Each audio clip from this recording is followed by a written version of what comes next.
Guys, അപ്പോൾ ഇന്ന് നമ്മൾക്കൊരു ബുഗാഡി പിയേഴ്സിംഗ് ആണ് ചെയ്യുന്നത്. അപ്പോൾ ഈ കസ്റ്റമറിന് 2 ചെവിയിലും ചെയ്യണമെന്നായിരുന്നു ആഗ്രഹം.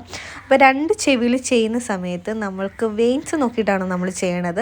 അപ്പോൾ ഈ നമ്മൾ താഴെ 3rd സ്റ്റഡ് 2nd സ്റ്റഡൊക്കെ കുത്തുന്ന പോണൊക്കെ ലെവലിൽ കിട്ടൂല. കാരണം അങ്ങോട്ടും ഇങ്ങോട്ടും ചെറിയ മാറ്റങ്ങളൊക്കെ കാണും. ചില സമയത്ത് വെയിൻസ് ഉണ്ടെങ്കിൽ അവിടെ അടിക്കാനേ പറ്റുള്ളൂ. കാരണം ഫുള്ള് വെയിൻസ് ആയിരിക്കും. നിങ്ങൾക്ക് തന്നെ ആയിരിക്കും ബുദ്ധിമുട്ട്. ഉണങ്ങാനും ഹീലാവാനും നല്ല ടൈം എടുക്കും. ഒരു 6 മന്തോളം എന്തായാലും എടുക്കും.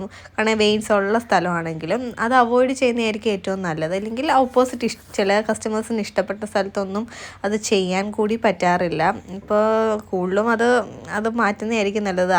അന്നേരം ഒരു സങ്കടം കാണുമെങ്കിലും നിങ്ങൾക്കത് മെയിൻറ്റെയിൻ ചെയ്യാൻ എളുപ്പമായിരിക്കും. അപ്പം ഈ കസ്റ്റമറിന് 2 സൈഡിലും ഞാൻ ചെയ്ത് കൊടുത്തു. ഇതിന് വെയിൻസ് ഉണ്ടായിരുന്നു, പക്ഷേ ഒരുപാട് വെയിൻസ് ഒന്നും ഇല്ലാതെ അഡ്ജസ്റ്റ് ചെയ്തിട്ടാണ് കുത്തിക്കൊടുത്തത്.